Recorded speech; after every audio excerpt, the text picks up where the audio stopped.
The modern age proclaims a dangerous gospel. It is the gospel of self-reliance. It is the delusion of man's ascent to godhood.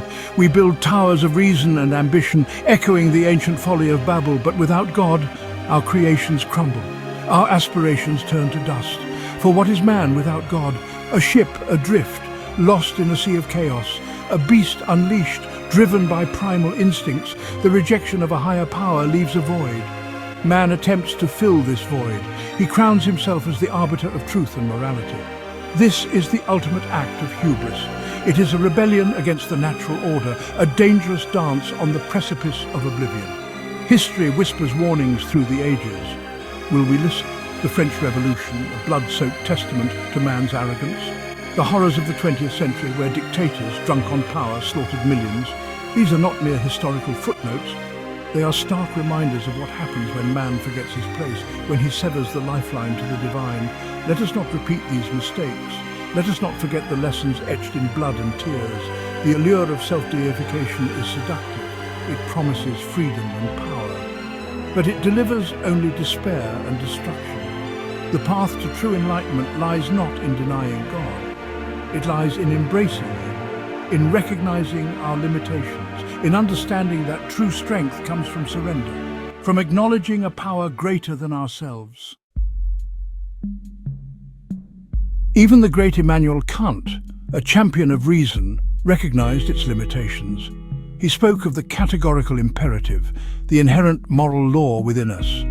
But where does this law originate? Can morality truly exist in a vacuum, devoid of a divine lawgiver? Kant himself acknowledged the need for a higher power to make sense of morality.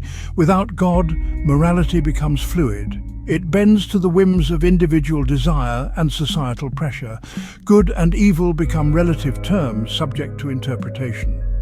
This is the slippery slope of moral relativism, where right and wrong are mere social constructs, where truth is sacrificed on the altar of convenience. The French Revolution, fueled by lofty ideals of liberty and equality, descended into a bloodbath. The guillotine, a chilling symbol of reason gone mad, claimed thousands of lives. The revolutionaries, blinded by their own righteousness, became the very tyrants they sought to overthrow. They forgot that true justice cannot be achieved without God's grace.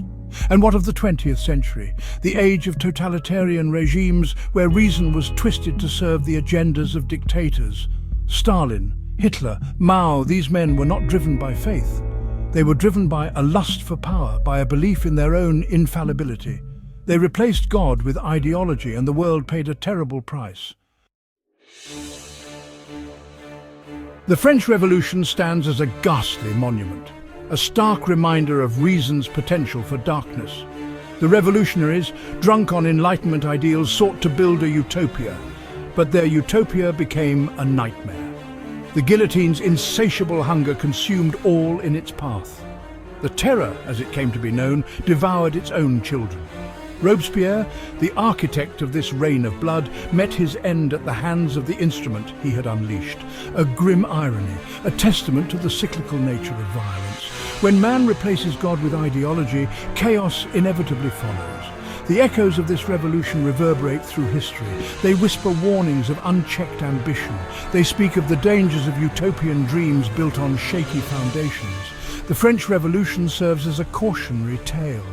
It reminds us that even the noblest intentions, when divorced from divine guidance, can lead to ruin.